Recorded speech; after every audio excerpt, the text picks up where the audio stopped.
I'm sitting here on my porch with a wooden box my grandfather gave me before he passed. Inside are seeds wrapped in paper that's older than I am, with names written in pencil that's faded to gray. He told me these seeds kept his family alive when the banks failed and the dust came. He told me his father grew food that never needed a bag of fertilizer or a bottle of chemicals, food that came back year after year without replanting, food that laughed at drought and poor soil. Then he told me something that changed how I see every grocery store I walk into. He said, "Billy Joe, these crops didn't fail us. We were told to forget them. My name's Billy Joe, and I've spent the last 40 years asking why the most resilient crops in human history disappeared from American fields in less than 2 generations. I've talked to old farmers at seed swaps who remember their grandparents growing food I've never seen in any store. I've read agricultural reports from the 1930s and 1940s that praised plants for needing nothing, absolutely nothing, except soil and rain. Then I've watched those same reports get buried when the chemical companies started writing the farming manuals. This isn't a story about lost heirloom tomatoes or rare apple varieties. This is about crops that break every rule of modern agriculture, crops that fertilize themselves, crops that grow in soil so poor you couldn't raise a weed in it, crops that produce more protein per acre than soybeans, more calories than corn, more nutrition than anything in your supermarket, and they do it without a single input you have to purchase. I'm going to tell you about 12 of them, 12 crops that fed empires, survived wars, and carried families through famines. 12 crops that were systematically erased, not because they failed, but because they succeeded without making anyone a profit. You can't sell fertilizer to a farmer growing amaranth. You can't sell pesticides to someone growing sea kale. You can't sell new seeds every year to a family whose groundnuts come back every spring without replanting. My great-grandfather grew 3 of these crops. My grandfather grew 2. My father grew none. That's not progress. That's forgetting on purpose. I've watched this pattern my whole life. A crop that needs nothing gets replaced by a crop that needs everything. Then we're told the new way is better, more efficient, more modern. But I've seen the old farm records. I know what an acre of salsify produced in 1940 compared to what an acre of carrots produces now with $2,000 worth of chemicals. I know which one my grandfather's family ate through the winter and which one leaves farmers in debt. Some of these plants are starting to come back.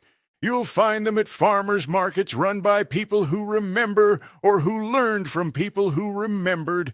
You'll find them in permaculture gardens and in the hands of seed savers who've been protecting them like contraband. You'll find scientists rediscovering what my great-grandfather's people knew without laboratories. But you won't find them in stores, and by the time I'm done, you'll know exactly why. This is the story of 12 crops that need no fertilizer and the system that needed them gone. Every one of them has a pattern. Every one of them was erased for the same reason, and every one of them is waiting for us to remember.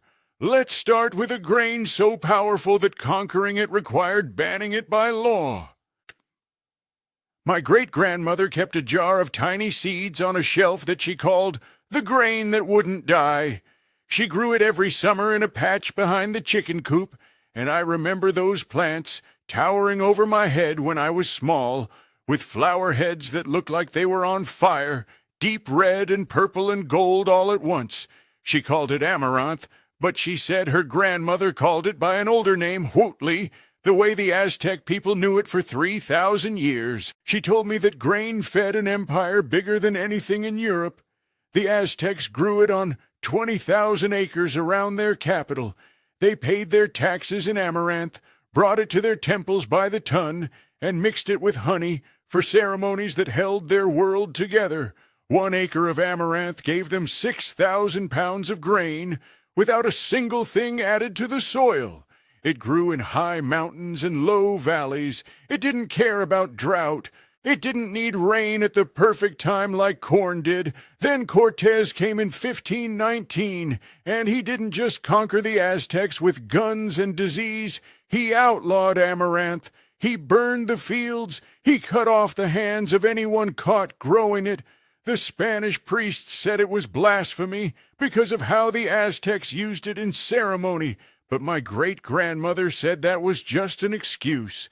They banned it because you can't control people who can grow 6,000 pounds of food on an acre without needing anything from you.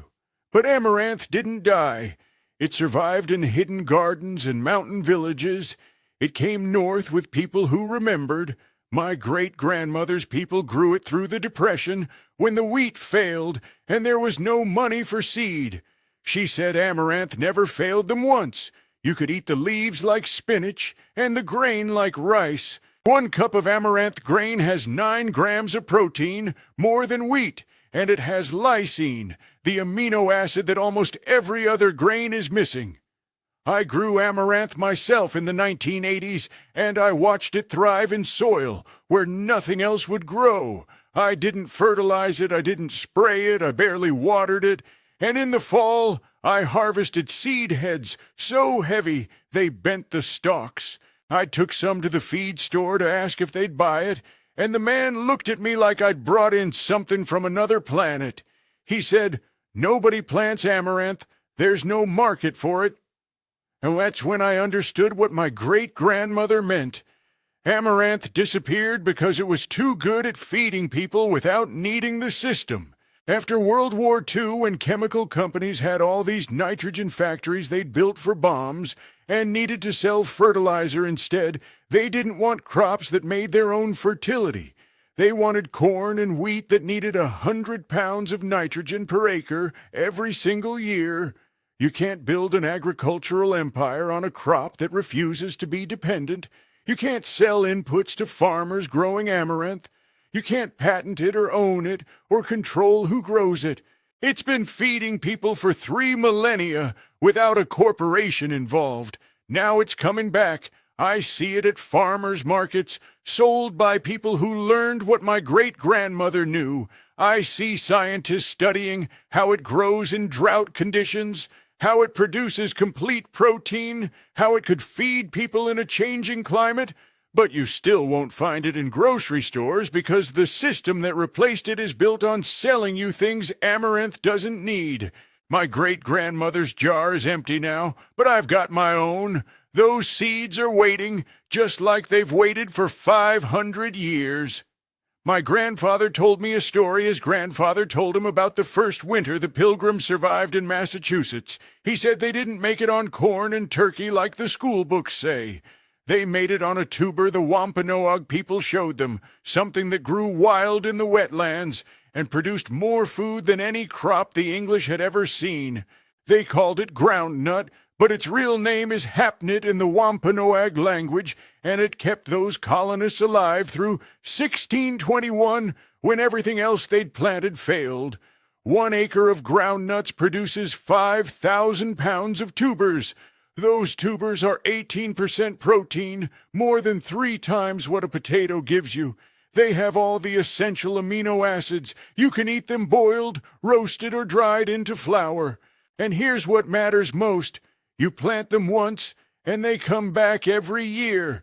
The roots spread and multiply underground. You don't replant. You don't fertilize. You just harvest. My great-grandfather's people grew groundnuts along the creek bottom on their farm in Virginia. He said his grandmother would send the children to dig them in late fall, and they'd come back with baskets full of tubers strung together like beads on the roots, each one the size of a small potato. They'd store them in the root cellar, and those groundnuts would keep them fed until spring, when nothing else was coming out of the garden. The agricultural reports from the 1800s praised groundnuts. In 1871, the U.S. Department of Agriculture called them a valuable food plant deserving of cultivation. Botanists said they could revolutionize American agriculture because they needed nothing. They grew in wet soil where other crops drowned. They fixed their own nitrogen like all legumes do, actually making the soil better instead of depleting it. And they produced protein levels that no root crop could match. Then soybeans came. In the 1920s and 1930s, American agriculture decided it needed an industrial protein crop, and soybeans won because they could be harvested by machine. You could plant 1,000 acres of soybeans and combine them all in a week. Groundnuts had to be dug by hand. The tubers grew on spreading roots that no machine could follow. They required human labor, human time, human hands. More than that, soybeans needed inputs. They needed fertilizer, even though they fixed some nitrogen. They needed pesticides. They needed herbicides. And most importantly, companies could develop patented varieties and sell new seeds every year. Groundnuts didn't need any of that. You couldn't make money off a crop that planted itself and fed itself and came back without asking permission. I tried to find groundnuts in the 1990s, and I finally located them growing wild along a stream bank where nobody had planted them in 50 years.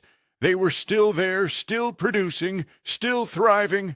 I dug some and planted them in my garden, and they've come back every year since without me doing a single thing. I harvest tubers every fall. I've never fertilized them. I've never watered them except what rain provides. They just grow.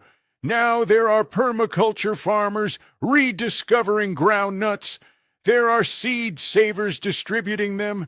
There are researchers at Louisiana State University studying their potential as a perennial protein crop. But you won't find them in grocery stores because groundnuts can't be industrialized. They can't be controlled. They can't be made dependent. My grandfather said his people stopped growing groundnuts when the government agriculture agents came through in the 1940s, telling everyone to modernize, to plant what the system could sell. He said they were told groundnuts were old-fashioned, inefficient, backwards, but he remembered what they produced, and he knew what was lost. My father's cousin married a woman from a fishing family in Maine, and I remember visiting their house right on the coast where the spray would come over the rocks in a storm. Behind their house, growing in sand and gravel where you'd think nothing could live, was a plant with thick blue-green leaves that looked like they were coated in wax. She'd go out with a bucket and cut those leaves, and that night we'd eat them steamed with butter, tasting like cabbage but richer, almost nutty. She called it sea kale, and she said her grandmother's people had harvested it from the beaches of Cornwall for as long as anyone remembered.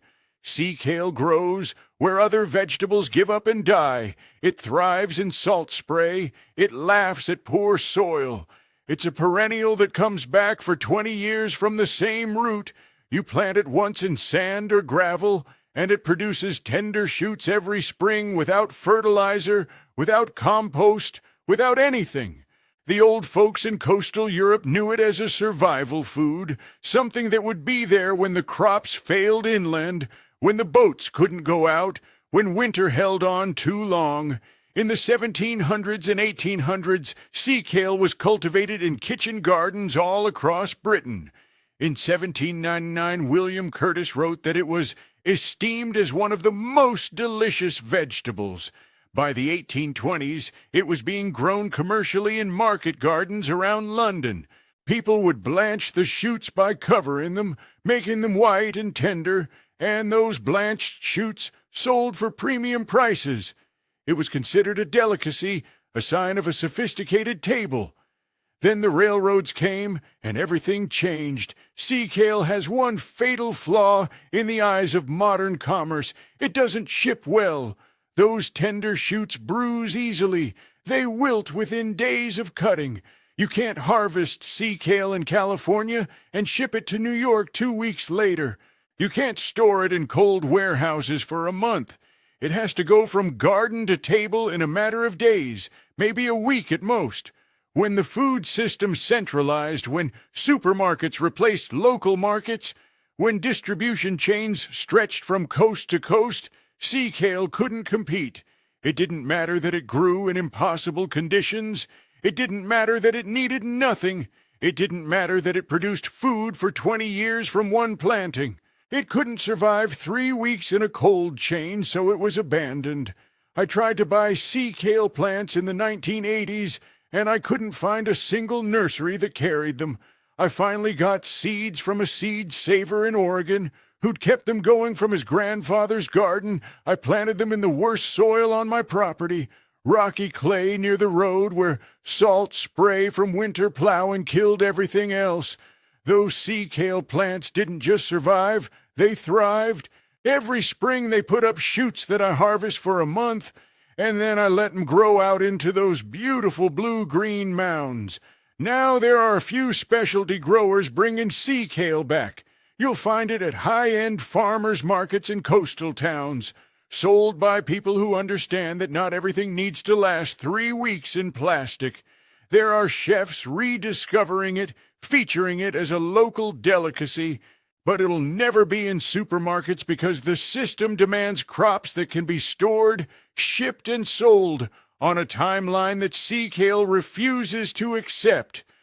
My father's cousin still grows it in Maine. She says it's the only vegetable that actually wants to live where she does, right there in the salt and the sand and the spray. She says forgetting it was forgetting how to eat from where you live. My grandfather had a patch of vegetables he called his oyster garden, and I thought he was joking until he dug up a long white root, sliced it thin, and fried it in butter. It tasted exactly like oysters, that same briny sweetness, that same richness. He grew it in the worst corner of his garden, the part with heavy clay that stayed wet in spring and baked hard in summer. He called it salsify, and he said his father had grown it through the Depression because it would produce food in soil that killed everything else. Salsify is a root vegetable that looks like a skinny white carrot with a purple flower. The old folks called it oyster plant or vegetable oyster because of that unmistakable taste. It's been cultivated in Europe since the 1600s, and it came to America with settlers who knew you couldn't count on good soil or perfect weather. One seed catalog from 1880 called it a most desirable winter vegetable and praised how it would grow anywhere, in any soil, without fuss.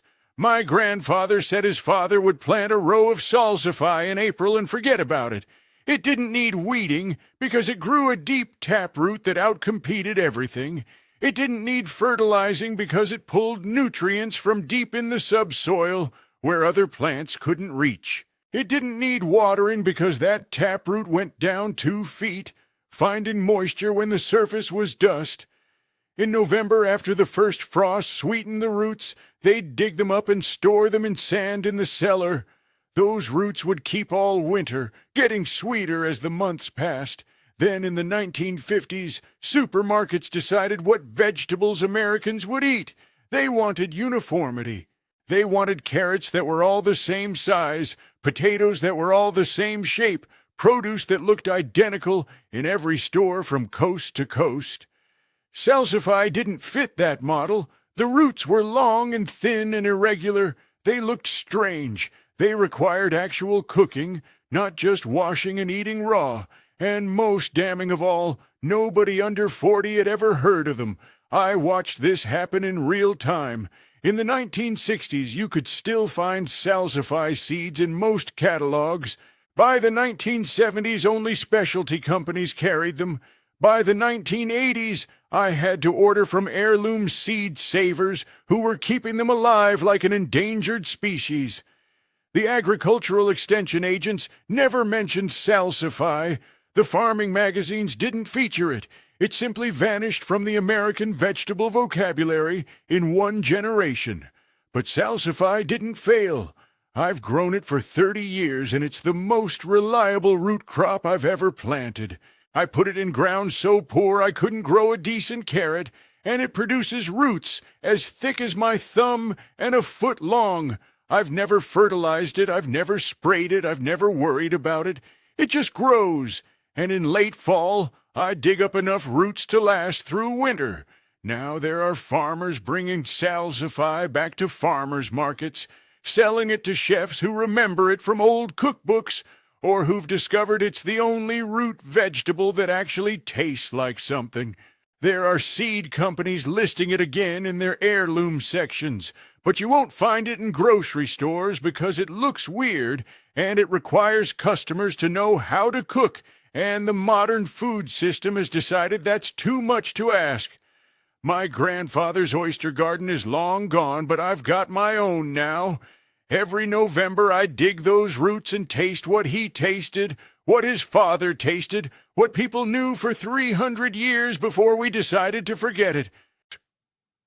My great-grandmother had a plant growing in the corner of her garden that she never planted and never tended, but every spring she'd go out with a basket and harvest the leaves for 2 months straight. She'd cook them like spinach, and they tasted richer and darker than any spinach I've ever eaten from a store. She called it Good King Henry, and she said her mother brought seeds from England, hidden in her belongings, because she knew she'd need a vegetable that would survive anything America threw at her. Good King Henry is a perennial spinach that European peasants grew for 400 years.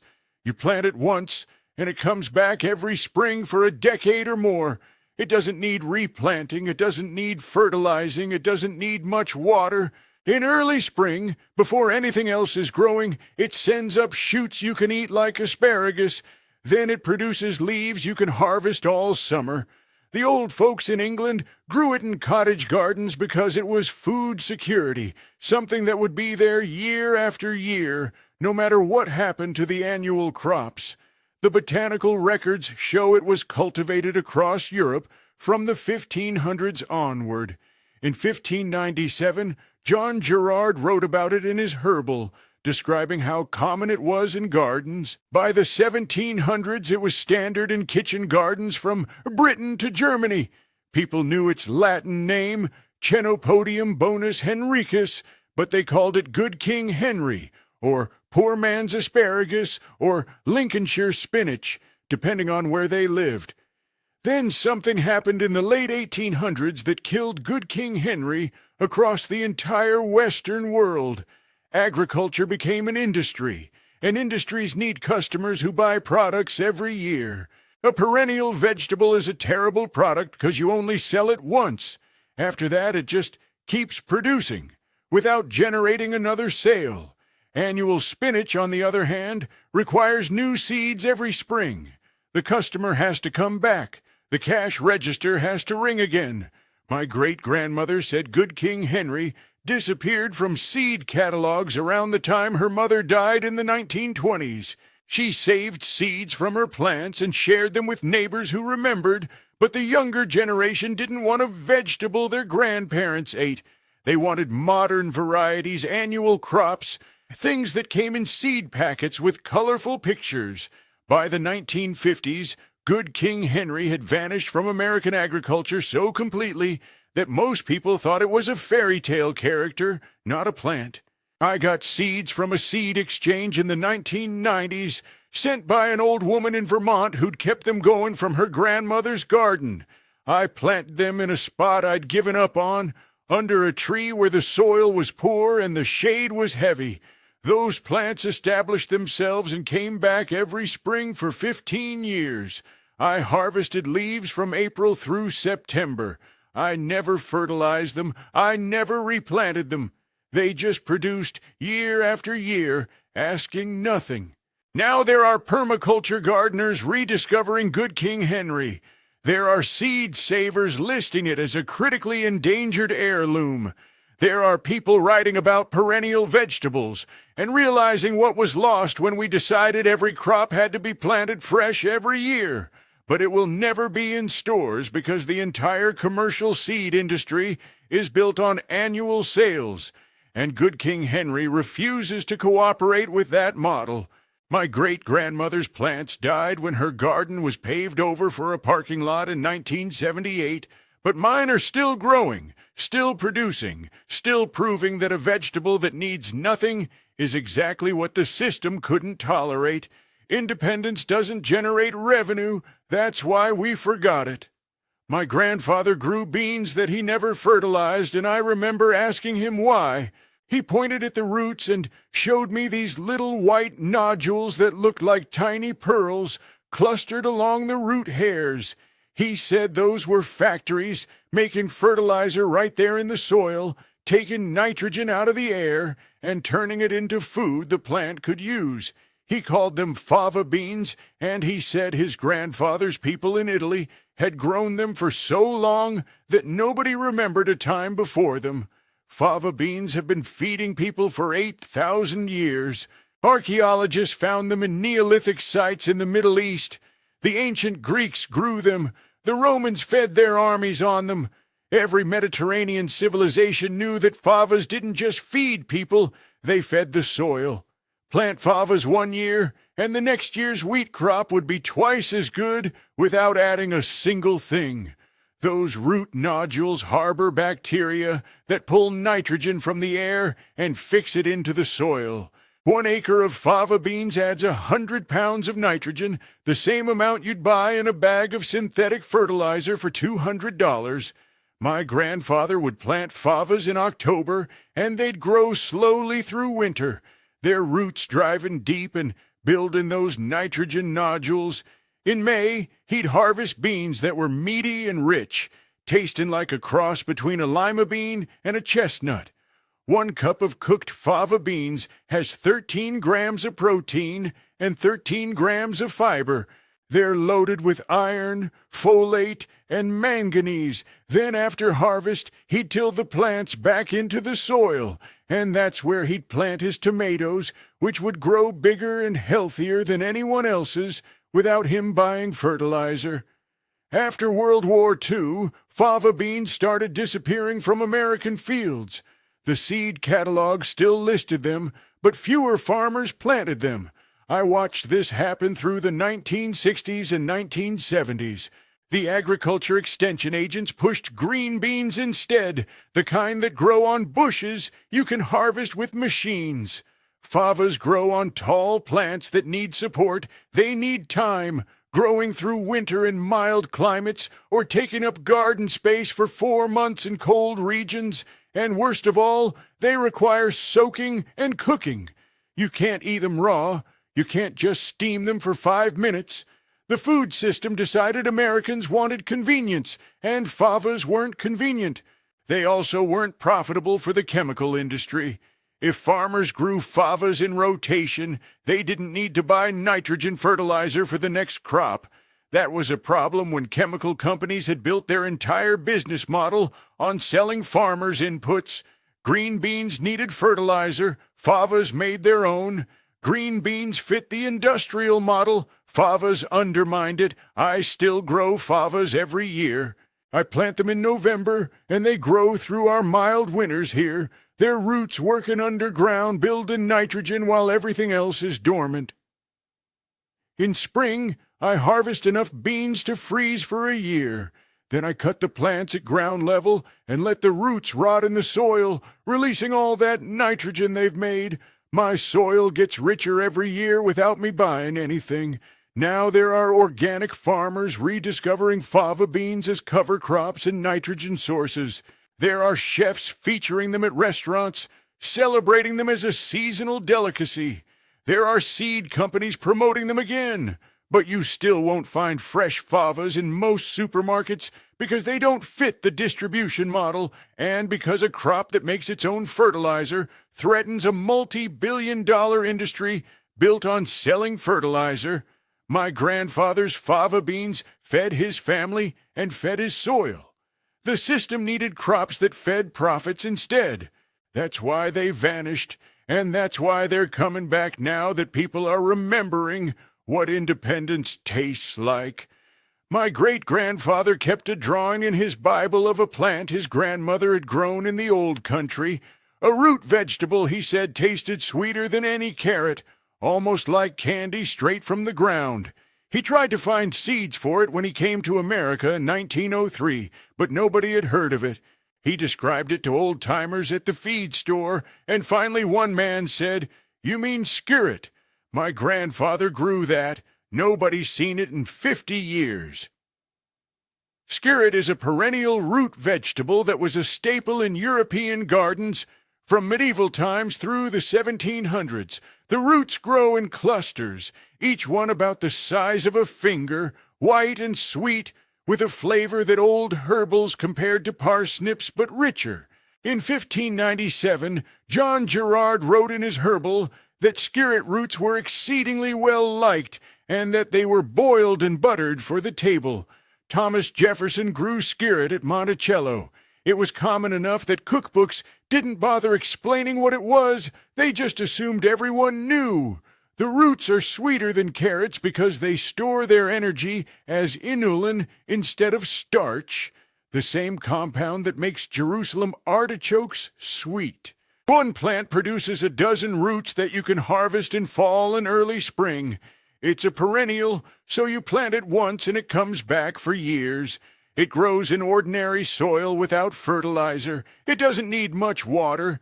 It's hardy to severe cold. By every measure, it's an ideal crop for feeding families without inputs or fuss. But skirret has one characteristic that killed it in the industrial age. The roots grow in tight clusters around a woody core, and you can't harvest them with a machine. You have to dig each plant by hand, shake off the soil, and pull the individual roots apart from the central core. It takes time. It takes human hands. It takes labor that costs money. And in an agricultural system built on mechanization, that was unforgivable. By the 1850s, skirret was already declining in cultivation. By 1900, it had virtually disappeared from seed catalogs. My great-grandfather searched for 20 years and never found seeds. The vegetable that had fed Europeans for 500 years vanished in 2 generations because it couldn't be harvested by machine. Carrots could be mechanized. Potatoes could be mechanized. Skirret required people, and people were expensive. I finally found skirret plants in 2003 from a specialty nursery in England that kept heritage vegetables alive. I planted 6 of them, and they've spread to a patch about 10 feet across. Every November I dig up a few plants, carefully separate those sweet white roots from the woody core, and taste what my great-grandfather's grandmother knew. They're sweeter than any carrot I've ever grown. They're delicious roasted or boiled, and they require absolutely nothing from me except the labor of harvest. That's the pattern with skirret. It didn't fail nutritionally. It has more minerals than carrots. It didn't fail agronomically. It grows with 0 inputs. It didn't fail culinarily. Everyone who tastes it loves it. It failed economically because you can't pay American wages to hand harvest a root vegetable when you can mechanically harvest 10 acres of carrots in an afternoon. Now there are a handful of seed savers keeping skirret alive, passing plants around at exchanges, listing them in rare vegetable catalogs. There are historical gardens growing it to show what people ate in the 1600s, but it'll never come back to commercial production because the economics that killed it haven't changed. Machines are still cheaper than people, and skirret still requires human hands. My great-grandfather died never tasting it again. I grow it for him and for everyone who was told to forget. I've told you about 8 crops so far, and I need to tell you about 4 more before I show you the pattern that connects them all. There's scorzonera, a black-skinned root the Spanish called black salsify, that grows in poor soil and tastes like asparagus and oysters combined. My grandfather's neighbor grew it through the 1950s until he couldn't find seeds anymore. There's Alexander's, a celery-like plant that Romans cultivated for 1,000 years and that grows on coastal cliffs without soil or water, abandoned because celery could be bred into uniform stalks. There's skirret's cousin, earthnut or pignut, a wild tuber that English peasants harvested for centuries until enclosure laws made foraging illegal and turned survival into trespassing. And there's multiplier onions, perennial onions that divide underground and come back forever, replaced by annual onions, because seed companies can't profit from a crop you never have to buy again. 12 crops, 8,000 years of cultivation between them. Every single one of them capable of producing food without fertilizer, without pesticides, without purchased inputs of any kind. Every single one of them abandoned within 100 years. This wasn't an accident. This wasn't progress. This was a systematic replacement of independence with dependency. I've spent 40 years watching this pattern repeat. A crop that needs nothing gets replaced by a crop that needs everything, and we're told the new crop is better.